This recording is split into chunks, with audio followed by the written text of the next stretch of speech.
Hello, നമുക്കിന്നൊരു simple breakfast ഉണ്ടാക്കിയാലോ? വളരെ ടേസ്റ്റി ആയിട്ടുള്ള കുറച്ച് ഇൻഗ്രീഡിയൻറ്റ് മാത്രം വെച്ചുണ്ടാക്കുന്നത്. ട്രൈ ചെയ്ത് നോക്കിയാലോ? ഞാനിവിടെ ഒരു കപ്പ് മൈദ എടുത്തിട്ടുണ്ട്.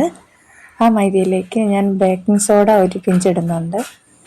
അതിനുശേഷം ഷുഗർ ആഡ് ചെയ്യുന്നുണ്ട്, ഒരു സ്പൂണ്. ആവശ്യത്തിനുള്ള ഉപ്പ് ആഡ് ചെയ്തിട്ട് നന്നായിട്ട് ഇതുപോലെ ബീറ്റ് ചെയ്തെടുക്കുക.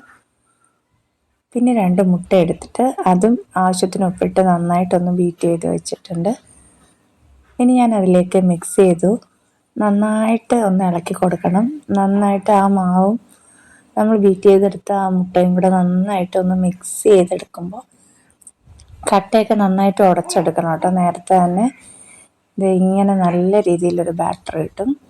അത് നമുക്ക് പാൻ ചൂടാക്കിയിട്ട് അതിലേക്ക് നമുക്ക് ബാറ്റർ ഒഴിച്ചിട്ട് വളരെ നൈസായിട്ട് വേണം പരത്തിയെടുക്കാൻ. അതുപോലെ തന്നെ വൺ സൈഡ് ഒരു പാകമായി കഴിയുമ്പോൾ നമുക്ക് മറിച്ചിടാം. മറിച്ചിട്ടിട്ട് ഒരു ലൈറ്റ് ബ്രൗൺ ഷെയ്ഡ് ആകുമ്പോൾ തന്നെ നമുക്ക് പാനിൽ നിന്ന് അതെടുത്ത് മാറ്റാവേ. കാണാൻ തന്നെ നല്ല ഭംഗിയായിട്ടിരിക്കും. ഞാൻ നല്ല ടേസ്റ്റി ആയിട്ടാണ് ഉള്ളത്. പൊറോട്ട മാതിരി തന്നെയാണ് ഉള്ളത്. അപ്പോൾ ഈ റെസിപ്പിക്ക് ഒരു പേര് വേണ്ടേ? പാൻ പൊറോട്ട